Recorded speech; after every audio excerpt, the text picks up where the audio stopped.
নমস্কার, মিতু রান্নাবান্নায় সবাইকে স্বাগত। আজ আপনাদের আমি পাট শাকের একটি রেসিপি তৈরি করে দেখাবো। রেসিপি তৈরির জন্য গাছের থেকে টাটকা শাক তুলে নিচ্ছি। নিজেদের গাছের টাটকা শাক তুলে রেসিপি তৈরি করার আনন্দটা অন্য রকমের। এই শাকগুলো দিয়ে আমি পাট শাক ভাজির একটি রেসিপি তৈরি করব। রেসিপি তৈরির জন্য প্রথম পর্যায়ে আমি শাকগুলোকে কুচি কুচি করে কেটে নিচ্ছি।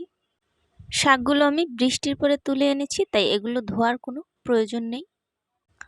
যতটা সম্ভব শাকগুলোকে কুচি করে নিচ্ছি।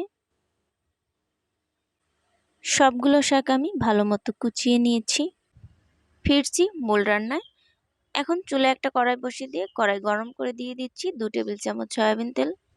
এখন দিয়ে দিব বড় সাইজের 4টা পেঁয়াজ কুচি, আর দিয়ে দিব 2টো বড় সাইজের রসুন, আর দিয়ে দিয়েছি 10 থেকে 12টা কাঁচামরিচ কুচি।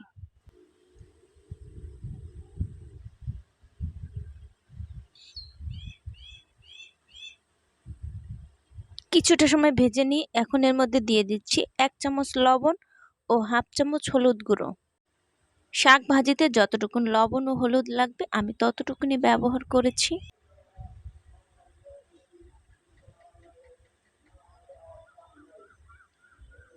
কিছুটা সময় ভেজে নেওয়া হয়ে গেলে এখন এর মধ্যে দিয়ে দিব আগে থেকে কুচিয়ে রাখা পাট শাক।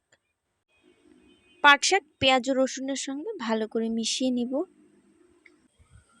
এভাবে করে নেড়ে নিলে পেঁয়াজ ও রসুন পাট শাকের সঙ্গে ভালো করে মেলানো যায়।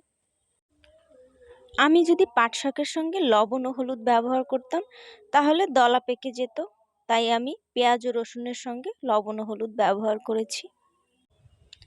শাকগুলো কিছুটা সময় নেড়ে চেড়ে নেওয়ার পরে শাকগুলো নরম হয়ে যাবে। অনেকটা নরম হয়ে এসেছে। এখন শাকগুলোকে চারপাশ দিয়ে একটু ছড়িয়ে দিচ্ছি। 4 থেকে 5 মিনিট হালকা আঁচে ভেজে নিলে তৈরি হয়ে যাবে পাট শাকের এই রেসিপিটা।